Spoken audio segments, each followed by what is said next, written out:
أعوذ بالله من الشيطان الرجيم. بسم الله الرحمن الرحيم. السلام عليكم ورحمة الله وبركاته. نحمده ونستعينه ونستغفره ونعوذ بالله من شرور أنفسنا ومن سيئات أعمالنا. من يهد الله فلا مضل له ومن يضلله فلا هادي له. اللهم صل وسلم على سيدنا محمد وعلى آله وصحبه أجمعين. أما بعد. Ikhwanu fiddin rahimani wa rahimakumullah. Kali ini kita akan mengkisahkan kisah dari Bal'am bin Bawra, yang mana kisah ini diambil dari Qasasul Quran, penggalan ayat Al-Quran, surat Al-A'raf ayat 175-177. Bal'am bin Bawra adalah keturunan Nabi Lut bin Haran bin Azar. Bal'am bin Bawra merupakan ulama dari kalangan Bani Israel yang hidup pada zaman Nabi Musa alaihi salam. Beliau dikaruniai ilmu yang sangat luas.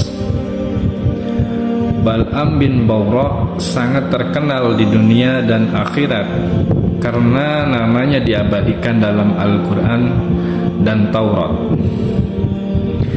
Bal'am bin Bawra adalah seorang ulama dari kalangan Bani Israel yang hidup di zaman Nabi Musa alaihi salam.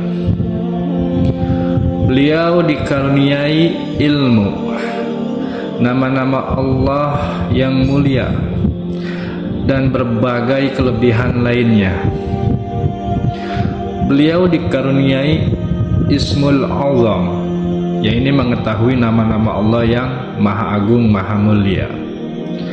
Serta beliau dikaruniai berbagai kelebihan-kelebihan lainnya, hingga setiap doanya selalu Allah ijabah dan kabulkan.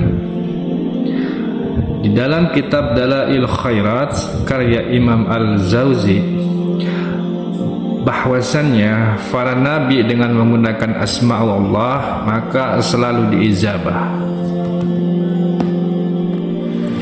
Di dalam tafsir Ibnu Katsir disebutkan bahwasannya Ibnu Abbas dan ulama lainnya menyatakan bahwa Bal'am bin Bawra telah mengetahui Ismul Azam, nama-nama Allah yang Maha Agung. Ketika Bal'am bin Bawra berdoa dengan nama Allah yang agung, maka Allah akan mengabulkan segala yang ia minta. Kisah suatu ketika Nabi Musa alaihissalam dan rombongannya melakukan perjalanan dari Mesir. Beliau singgah di Syam, di tanah Bani Kan'an. Di tanah Bani Kan'an ini Nabi Musa dan kaum-kaumnya ini singgah.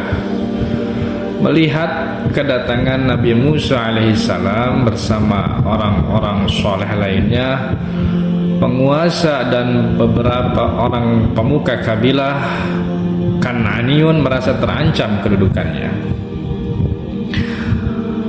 Penguasa dan beberapa orang pemuka itu merasa terancam karena biasanya begitu jika di dalam suatu wilayah terdapat ancaman dari pendatang, terutama orang-orang baik yang pasti akan mengganggu eksistensinya dan pasti akan memberikan perlawanan. Kan'aniyun pada saat itu dipimpin oleh penguasa-penguasa yang sombong dan zalim, serakah, dan banyak melakukan maksiat dan tindakan yang sewenang-wenang. Otomatis mereka merasa terganggu dengan datangnya Nabi Musa alaihissalam.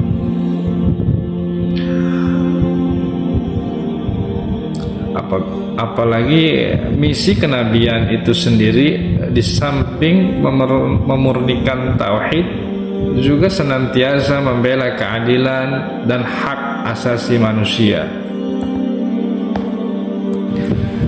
Di Kan'an itu pun Bal'am tinggal.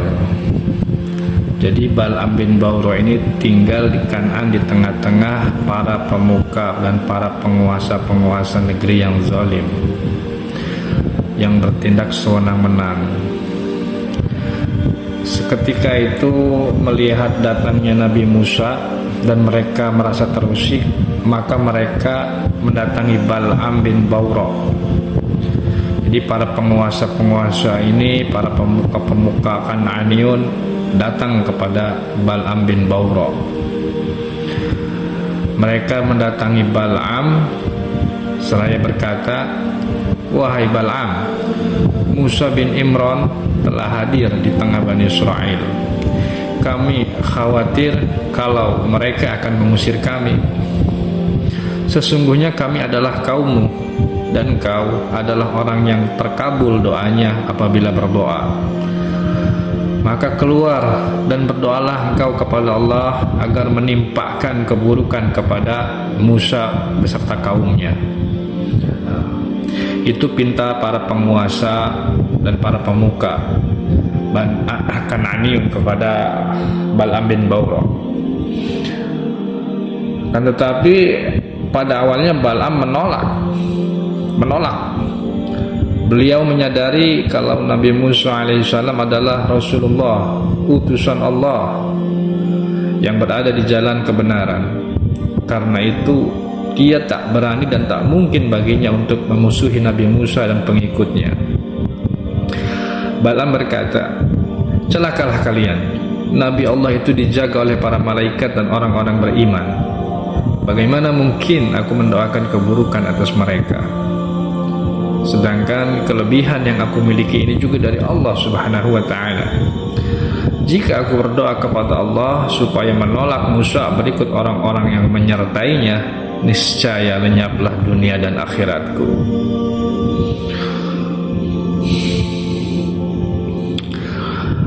Akan tetapi para pemuka dan penguasa itu tidak pantang menyerah dan terus mendesak Bal'am agar mendoakan buruk terhadap Nabi Musa alaihissalam dan kaum-kaumnya.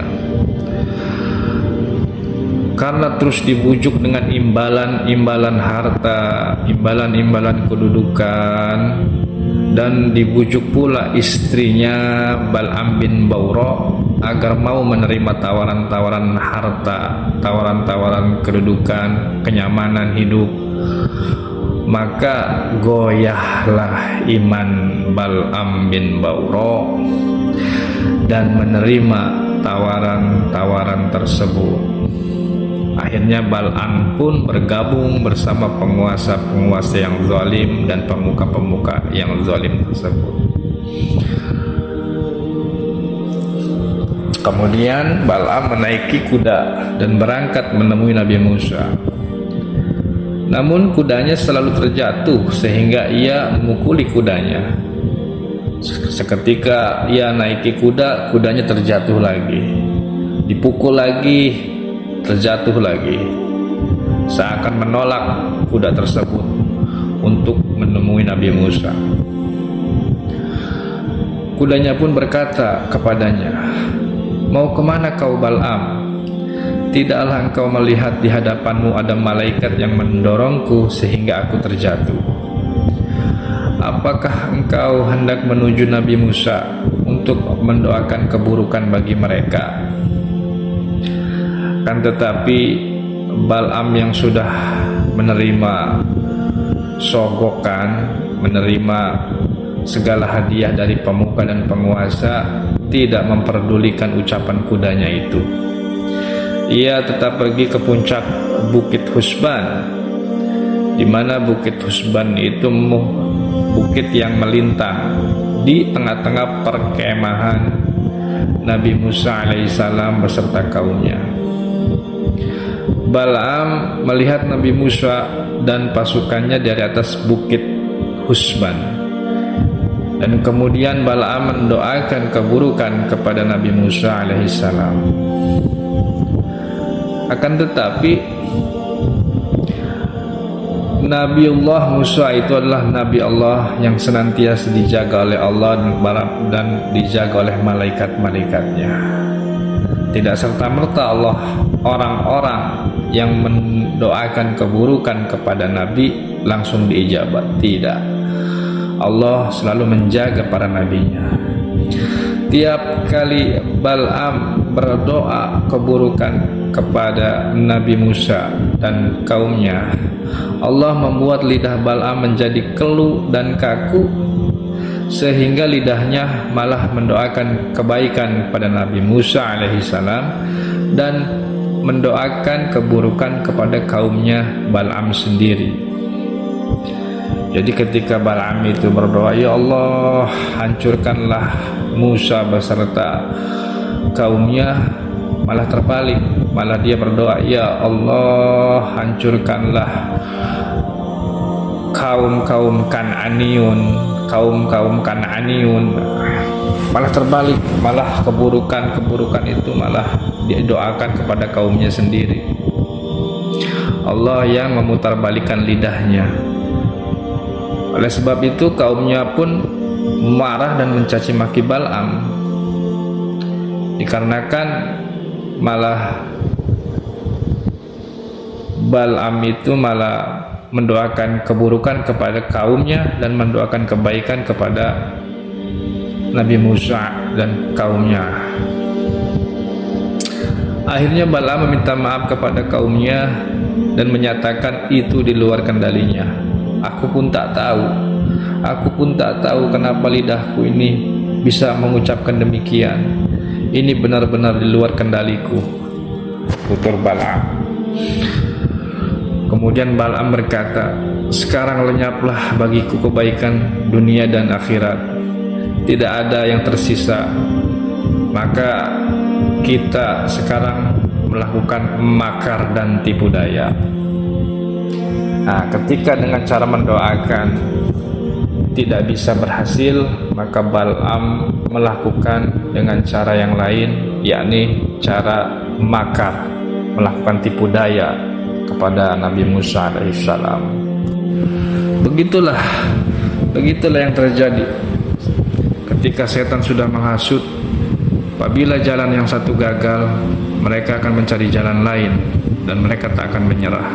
Begitulah sifat-sifat dari setan-setan yang hasut dan dengki.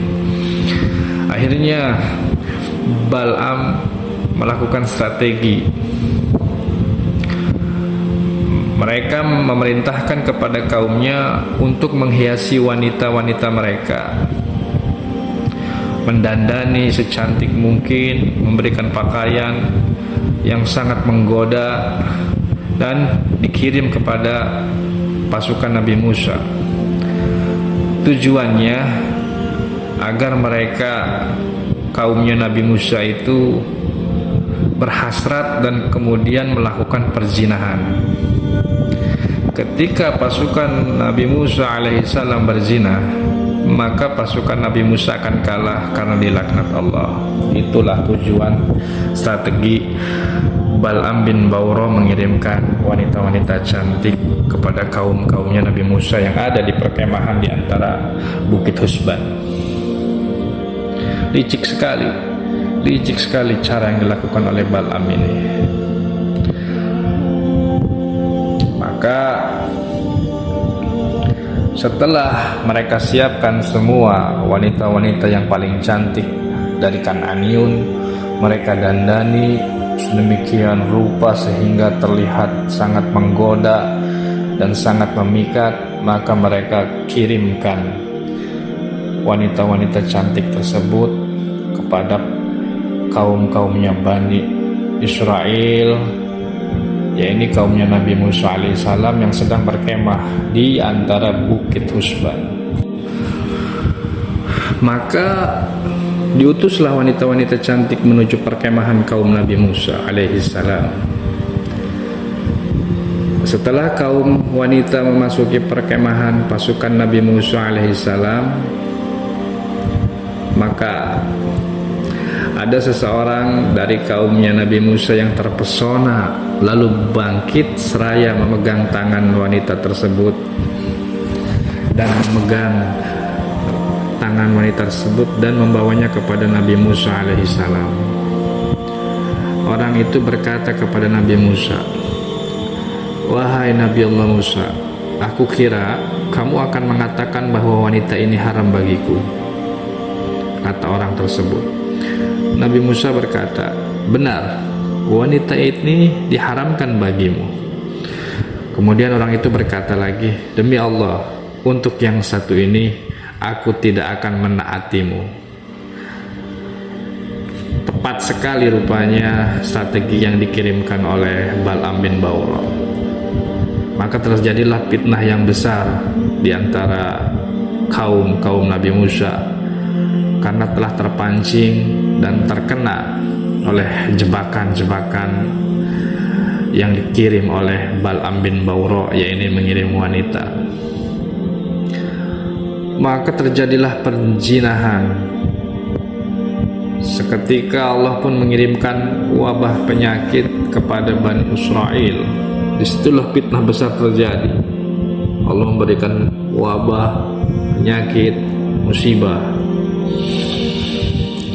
Kemudian Manshaha bin Al-Aizar bin Harun, pembantunya Nabi Musa, pun membunuh para pelaku zina tersebut. Jadi yang tadi berzina itu dibunuh oleh Manshaha bin Al-Aizar. Kemudian Manshaha berdoa, "Ya Allah, demikianlah yang kami lakukan terhadap orang yang mendurhakaimu." Setelah semua itu selesai dan semua bertobat, maka penyakit wabah tadi pun, yang azab dari Allah tadi, hilang, diangkat oleh Allah dan kembali seperti sedia kala. Akhirnya Nabi Musa mengetahui bahwa ini semua adalah akibat dari tipu daya Bal'am bin Bawra. Maka Nabi Musa alaihissalam berdoa kepada Allah agar mencabut semua ilmu-ilmu yang ada pada diri Bal'am. Nah, disinilah Bal'am merasa kerugian karena kehilangan dunia dan akhiratnya. Ikhwanu fiddin, rahimani wa rahimakumullah. Kemudian setelah itu Allah menghukum Bal'am beserta kaumnya, yakni Allah menurunkan berbagai macam bencana serta penyakit menular yang menewaskan lebih dari 70.000 orang dan menjadikan lidah Bal'am bin Bawra menjulur seperti seekor anjing. Allah kemudian mengubah Bal'am bin Bawra yang sebelumnya manusia mulia yang hampir mencapai derajat kenabian, namun pada akhirnya ia berubah wujud menjadi seekor anjing dan ia mati sebagai anjing dengan lidah yang menjulur. Allah dalam Al-Quran surat Al-A'raf ayat 176-177 berfirman, "Maka ceritakanlah kisah-kisah itu agar mereka berfikir. Amat buruk perumpamaan orang-orang yang mendustakan ayat-ayat kami, dan kepada diri mereka sendiri, mereka sendirilah yang berbuat zalim." Dan Ibnu Katsir dalam tafsirnya menyatakan, barang siapa yang keluar dari kerangka ilmu dan petunjuk menuju kepada nafsu syahwat dirinya dan memperuntukkan hawa nafsunya, maka dia menyerupai anjing, dan orang yang mendustakan ayat Allah juga akan lebih buruk daripada seekor anjing. Bal'am bin Bawra dijadikan anjing oleh Allah karena ia menjadi ulama yang menjual ilmunya untuk mendapatkan dunia. Ia adalah ulama yang menjual ilmunya dan tunduk pada penguasa yang zalim. Begitulah kemurkaan Allah Subhanahu wa taala terhadap penguasa zalim dan ulama yang rela menjual agamanya demi harta dan kedudukannya. Allah Subhanahu wa ta'ala hinakan mereka seperti seekor anjing yang setia kepada majikannya. Diberi peringatan ataupun tidak diberi peringatan, ia akan tetap menjulurkan lidahnya. Adapun mengenai Ismul Azam, doa Ismul Azam ini, para ulama berbeda pendapat mengenai apa saja nama-nama Allah yang agung itu. Yang ketika apabila orang berdoa dengan menggunakan nama-nama Allah yang agung, yakni Ismul Azam, pasti doanya akan segera dikabulkan Allah.